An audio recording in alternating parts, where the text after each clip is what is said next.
Hello friends. अभी UPSC की prelim धीरे धीरे पास आ रही है और मैं समझ सकता हूँ कि जब एग्ज़ाम पास आती है तो हम क्या सोचते हैं, हमें कितनी एंजाइटी रहती है, कितना स्ट्रेस रहता है।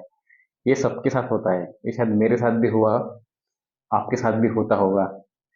समय कम है, लेकिन हम इसी समय को गोल्डन अपॉर्चुनिटी मान के अच्छे से अगर प्रिपरेशन करेंगे तो ये एग्ज़ाम हम पास कर सकते हैं।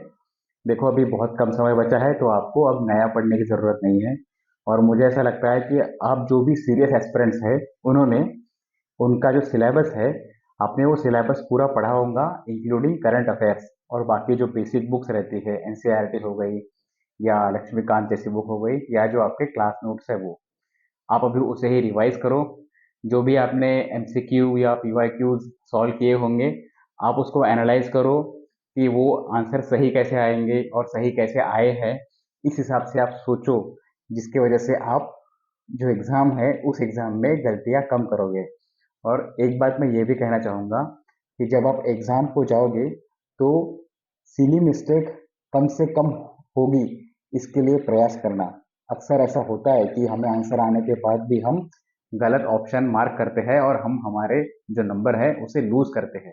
तो हमें ये नहीं करना है, हमें सिली मिस्टेक करना ही नहीं है। अच्छे से सारे क्वेश्चन को रीड करना है, ऑप्शनल को रीड करना है और उसके बाद सोचना है कि इसका आंसर क्या है। अब जो 20 दिन रहे हैं, हमें 20 दिन में थोड़ा प्लानिंग करना है। हमने हमें जो भी टॉपिक्स इंपॉर्टेंट है उस टॉपिक पे ज़्यादा फोकस करना है। जैसे कि मैं आपको बताना चाहूँगा कि पॉलिटी जैसा टॉपिक है, पॉलिटी में आपने जो भी टॉपिक्स है, जैसे प्रियम्बल हो गया, fundamental duties, fundamental rights, citizenship, constitutional body, parliament, statutory bodies, ये जो टॉपिक्स है इसको आप अच्छे से पढ़ो, क्योंकि इसमें से कुछ क्वेश्चन एग्जाम में आ सकते हैं। और दूसरी बात, जो रिसेंट जो बिल आए हैं गवर्नमेंट के, जैसे कि भारतीय न्याय संहिता बिल हो गया और भी बाकी जो सीएए के ऊपर जो भी नोटिफिकेशन आया है, उसके ऊपर हमें ज़्यादा पढ़ना है, थोड़ा सा इंफॉर्मेशन लेना है, ताकि हमारे आंसर यहाँ पे गलत ना हो। और जो बात कहनी है मेरे को, सिमिलरली अदर सब्जेक्ट्स के लिए, जैसे इकोनॉमी हो गया, हिस्ट्री हो गया, या तुम्हारा ज्योग्राफी हो गया, इसमें हमें यही स्ट्रैटेजी यूज करनी है। जो भी टॉपिक बहुत इंपॉर्टेंट है उसको अच्छे से पढ़े। अगर आपको ऐसा लगता होगा कि मैंने करंट अफेयर साल भर का नहीं नहीं पढ़ पाया, तो पैनिक होने की ज़रूरत नहीं है, क्योंकि इसका जो सिलेबस है वो इतना वास्ट है कि हम इस सिलेबस को पूरा का पूरा कंप्लीट शायद कर पाएंगे।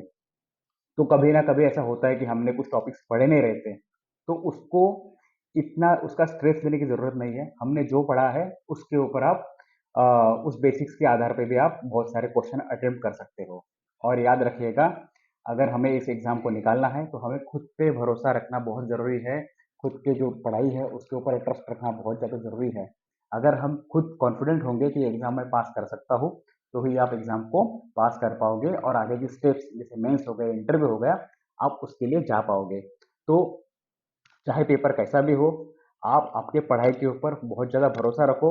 उस पढ़ाई को आपको उस पढ़ाई का आपको बहुत ज़्यादा जो फ़ायदा है वो एग्ज़ाम में दिखेगा। सिमिलरली ये आपको मेंस में भी काम में आता है। तो मैं यही कहूँगा कि जो 20 दिन बचे हैं, उस 20 दिन को आप अच्छे से यूटिलाइज़ करो। आप प्रॉपर पढ़ो, अपना जो बाकी एक्टिविटी रहती है, जैसे थोड़ा सा आप एक्सरसाइज करो, अच्छा खाना पीना करो, अच्छी नींद लो, ताकि आप एग्ज़ाम के लिए अच्छे से प्रिपेयर हो जाओगे। लेकिन हमें अभी हमारी कंसिस्टेंसी ये कंटिन्यू रखनी है। 20 दिन हमें लगातार पढ़ना है, हमें इसमें ब्रेक नहीं लेना है। अगर आप थोड़ा ब्रेक लोगे तो थोड़ा आपको मुश्किल हो सकती है एग्ज़ाम में। ऐसा नहीं कि आपको मुश्किल नहीं होगी, लेकिन आप अच्छे से पढ़ो, यही मेरा कहना है। तो मेरी तरफ से आप सभी को अभी से ही यूपीएससी प्रीलिम्स के लिए अग्रिम शुभकामनाएं। All the best.